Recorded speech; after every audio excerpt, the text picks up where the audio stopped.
Win in your mind and you will win in your reality.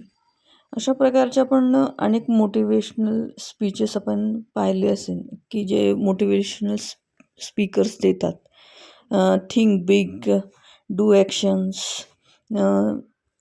Think positive, असे अनेक पद्धतीचे motivated करणारे जे मोटिवेशनल स्पीकर्स असतात किंवा कोट्स असतात. तर त्याचा आणि ॲस्ट्रोलॉजीचा काय संबंध आहे असा आपण विचार करायला गेलो तर आपल्याला लक्षात येईल की ते सगळेजणं एका गोष्टीवर जास्त फोकस देतात. ते आहे म्हणजे माइंडसेट आणि दुसरी आहे म्हणजे ॲक्शन.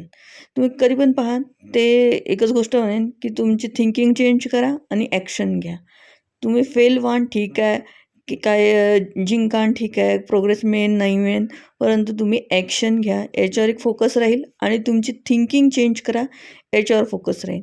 आता याचा ॲस्ट्रोलॉजी असा संबंध आहे की थिंकिंग जी आहे ती कम्प्लिटली चंद्र आहे म्हणजे मून आहे.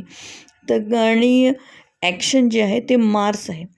तुम्ही कधी पण पाहिलं असेल की आपण जे थिंकिंग करत राहतो तो चंद्रपीडितवाले जे लोकं राहतात त्यांना चांगली थिंकिंग करणे म्हणजे चंद्रावर पॉझिटिव्ह इम्पॅक्ट आणण्याकरिता ॲस्ट्रॉलॉजर पण सांगतात की श्लोक म्हणा, मंत्र म्हणा, त्याने काय होते की आपल्या मनामध्ये तसे पॉझिटिव्ह विचार येतात आणि आपली थिंकिंग पॉझिटिव्ह होते. जसं हनुमान चालीसा म्हटल्याने आपल्याला शूरवीरवाले जी फिलिंग येते की चला आता मला काहीतरी करायचं आहे, मला भीती नाही वाटत, त्याने एक माइंडसेट चेंज होतो.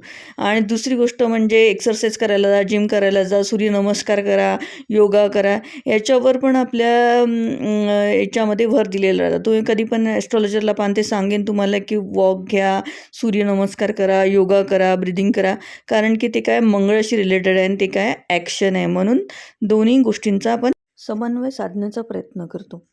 थँक्यू.